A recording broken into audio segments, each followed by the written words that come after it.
My name is Gomes Medeiros. I'm 19 years old, and until a few months ago, I thought I knew what betrayal felt like. Turns out, I had no idea. I'd been saving money since I was 16. Every shift, every tip from waiting tables at that little diner on Main Street went straight into my savings account. It wasn't much at first, just a few dollars here and there, but it added up. By the time I turned 19, I had nearly $8,000 tucked away. That money was everything to me. It wasn't just cash in a bank. It was my future, my way out, my chance to go to college and become the nurse my mom had always dreamed I'd be. But dreams, it turns out, can be stolen, and mine was taken by someone who looked me in the eye every single day, my stepmother, Carol. After my mom passed when I was 10, everything changed. My dad tried, I think. He was grieving, lost. And then came Carol. At first, I was relieved to have some version of a normal family again. I was a kid. I didn't understand how fragile that kind of hope was.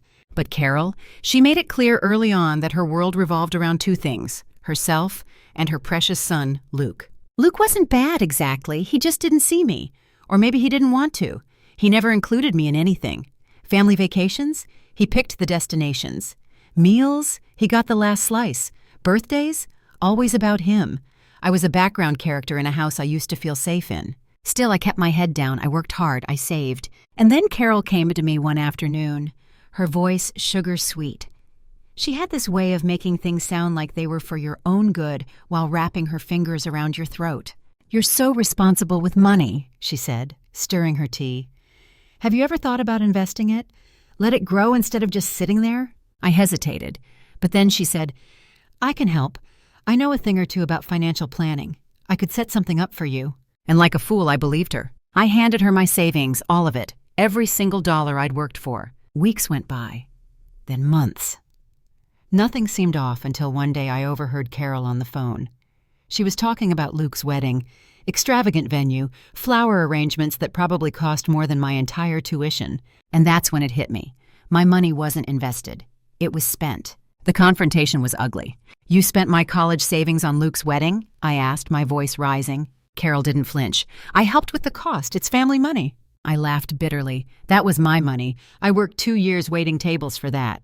"And I invested it," she snapped, "in something important. Your brother's wedding." "He's not my brother," I said, "and that wedding wasn't mine." Luke, of course, stood off to the side like none of this concerned him. He didn't even look at me, just sipped his overpriced coffee and scrolled on his phone like he couldn't be bothered. Before I could say another word, my dad walked into the kitchen, holding a mug of coffee and blinking at us like we'd just woken him up from a nap. "What's going on?" he asked, eyes bouncing between Carol and me. "Ask Carol," I said, "if she spent my college money." He frowned, confused. "What do you mean? I thought that was being invested." "Exactly," I said. "She told me she'd invest it, but she used it all for Luke's wedding." He looked at Carol, then back at me, then down at the floor. I could see it. He hated conflict, always had, and Carol knew it. "I'm sure it's just a misunderstanding," he said weakly. "A misunderstanding?" I could feel my voice cracking. She admitted it.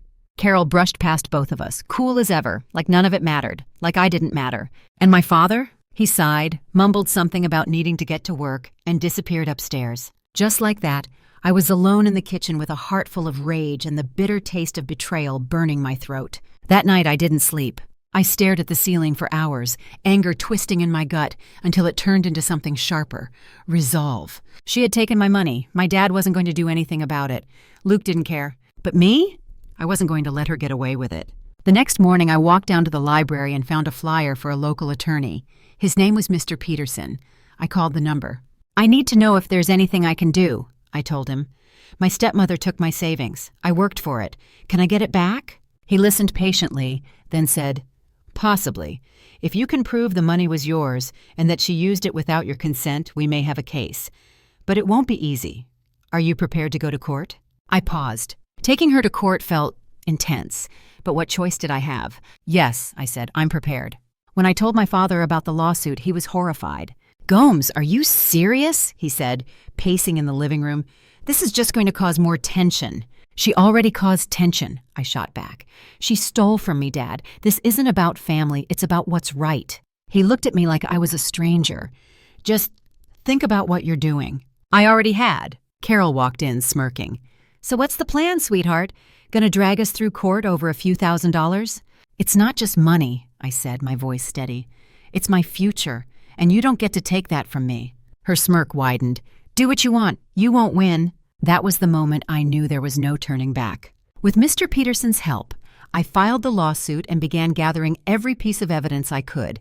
Bank statements, pay stubs, anything to show that the money had been mine and she took it without my permission. It wasn't just about the money anymore. It was about proving something to myself, that I wouldn't be silenced, that I mattered. The house grew tense in the weeks that followed. My dad avoided me. Carol left snide little notes on the fridge like, "Third time's the charm. Better start saving again." Real classy. I kept pushing forward. Mr. Peterson was a steady presence through it all. In one meeting he asked, "Do you have anything in writing that proves she agreed to invest it?" I nodded and handed him a note.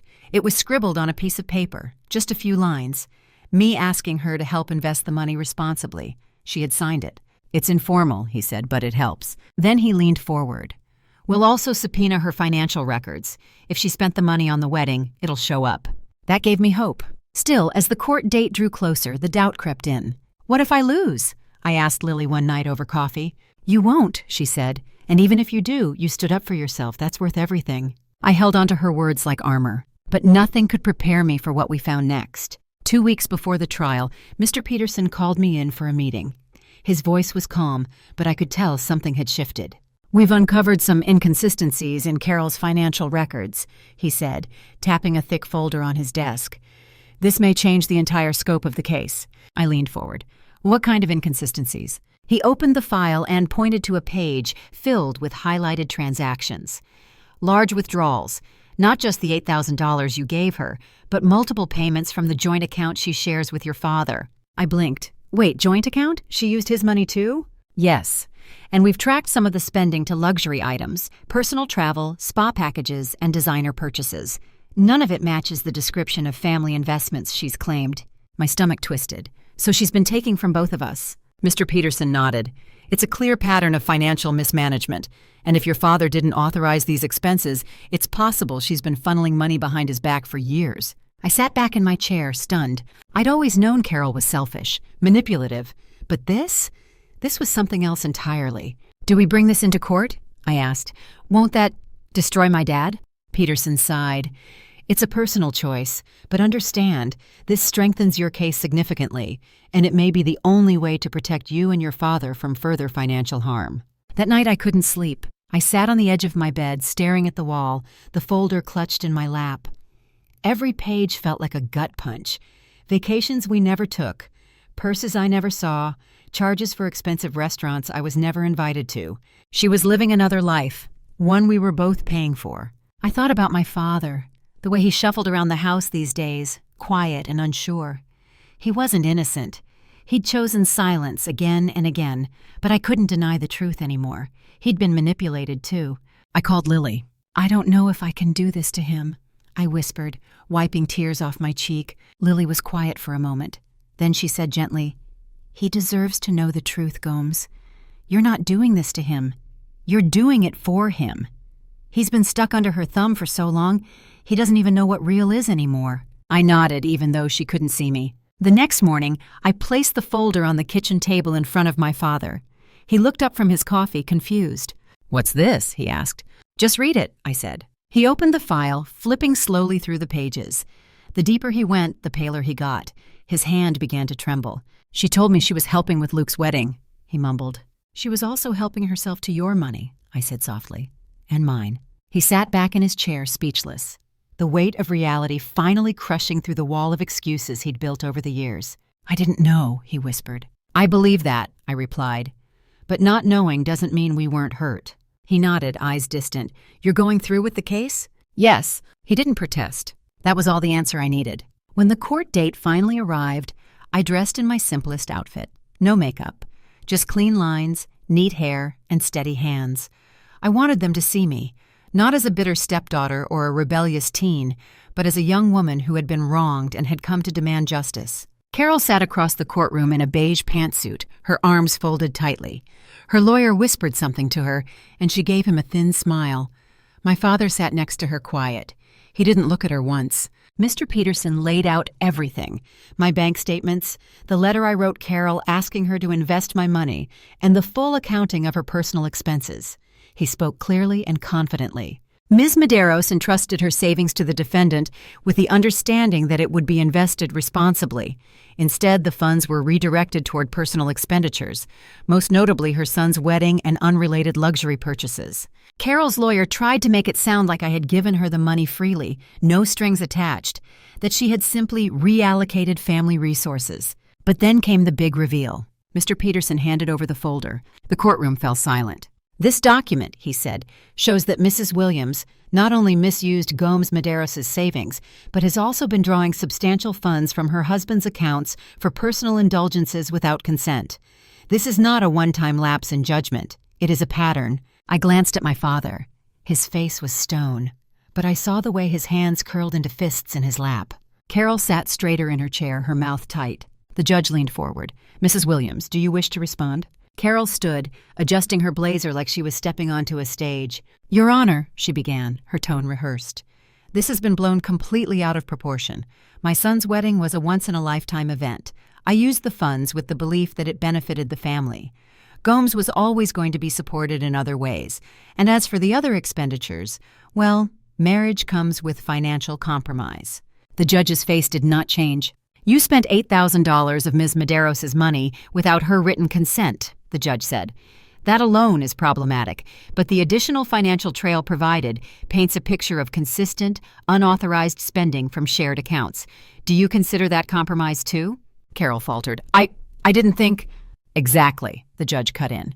"You didn't think, or worse, you thought no one would notice." When it was my turn to speak, I stood slowly.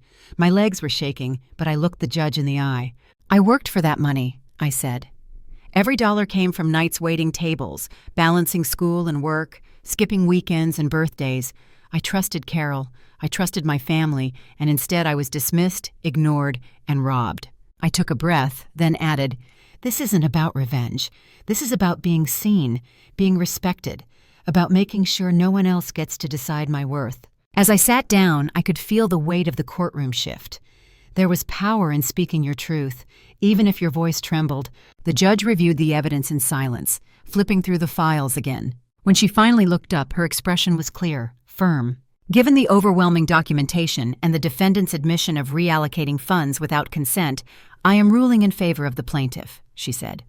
"Mrs. Williams is ordered to repay the $8,000 in full, with interest, within 60 days.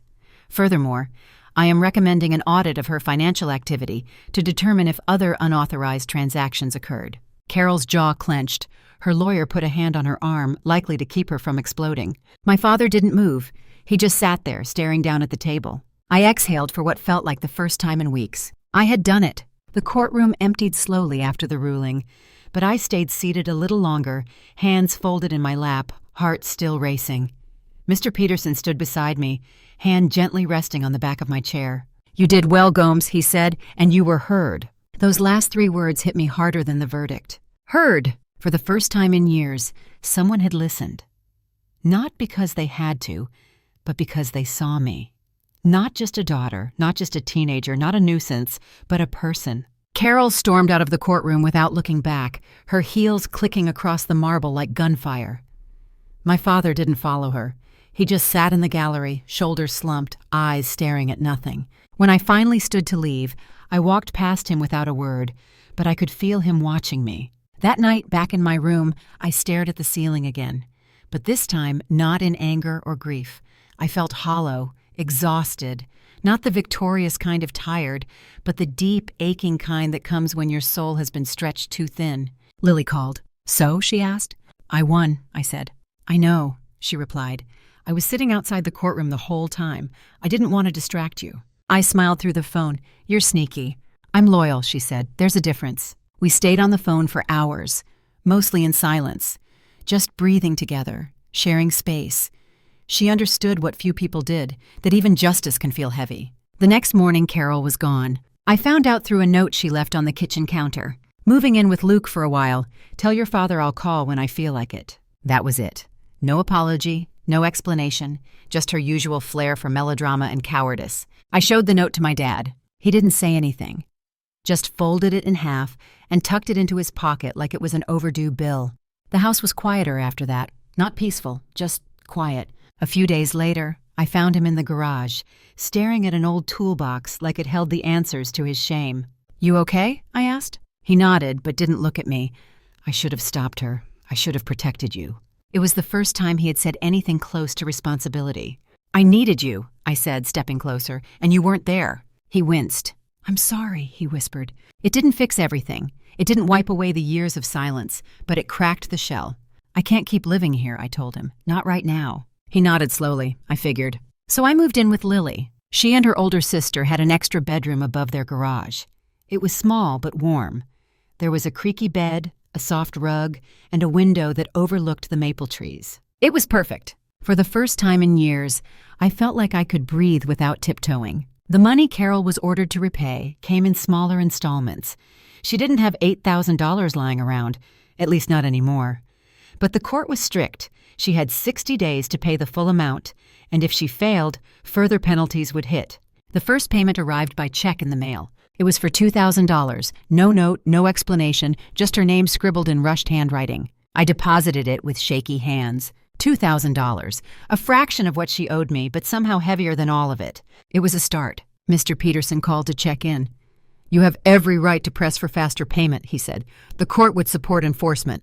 "I want her to pay every cent," I said, "but I don't want to chase her." "That's fair," he said. "You've already done the hard part." The second payment arrived 2 weeks later, another $2,000. Still no note, still no apology. But it didn't matter. Each deposit felt like reclaiming a piece of myself. With the money coming in, I began applying for classes again. My college dreams were still alive, just delayed, and this time I was smarter. My new bank account was locked tight. No one else had access. No one else could touch it. One evening, while Lily and I were binge-watching old rom-coms, I got a message on my phone. From Luke. I stared at the screen. "Hey, I just wanted to say I didn't know what Carol did. I'm sorry." It wasn't much, but it was more than I expected. I typed back, "Thanks, it means a lot." And that was it. We didn't start some new sibling bond. We didn't pretend to be closer than we were.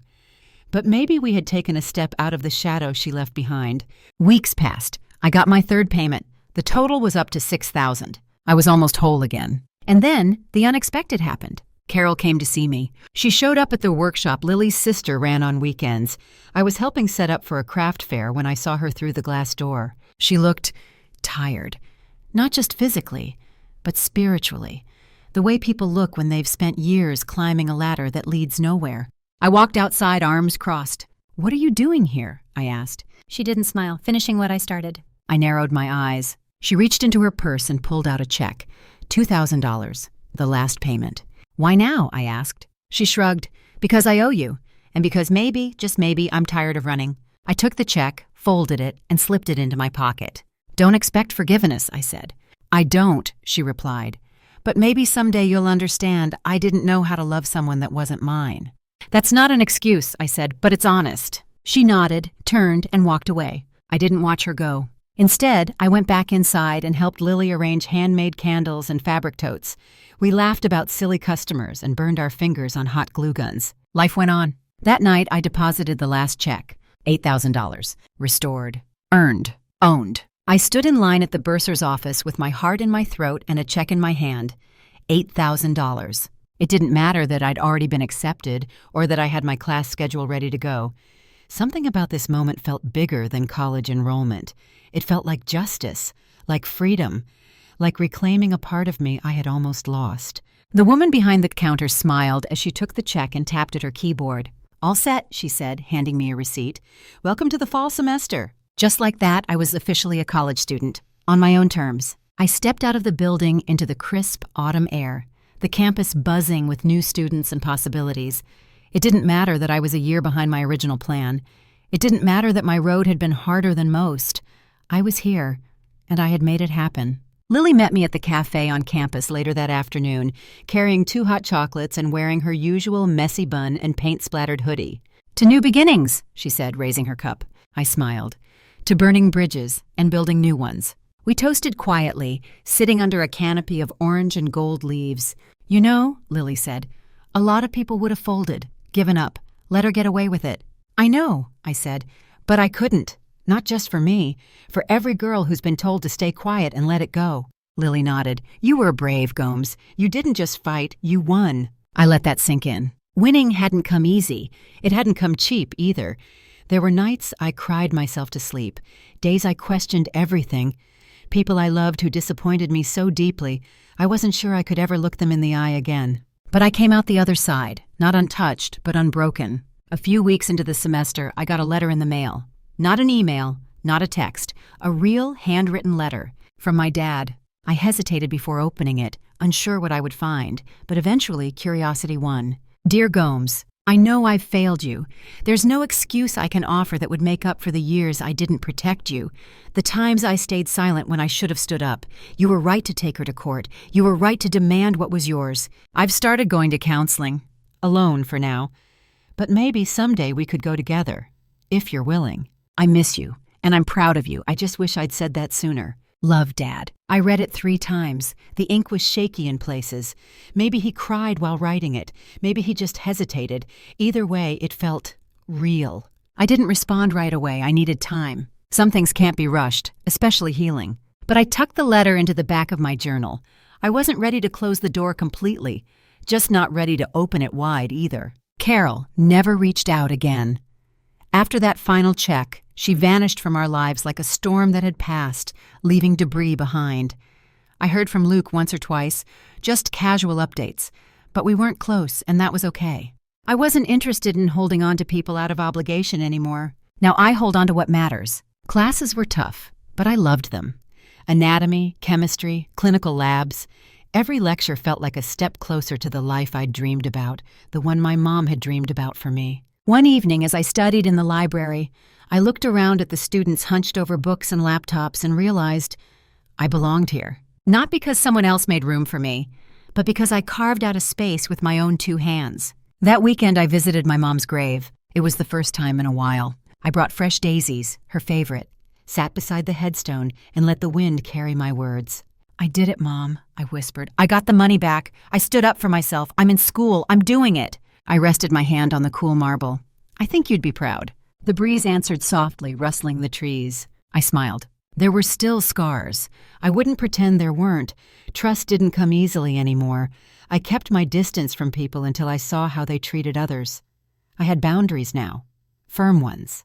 But I also had joy. Lily and I turned our small shared space into a little haven. Candles on the windowsill.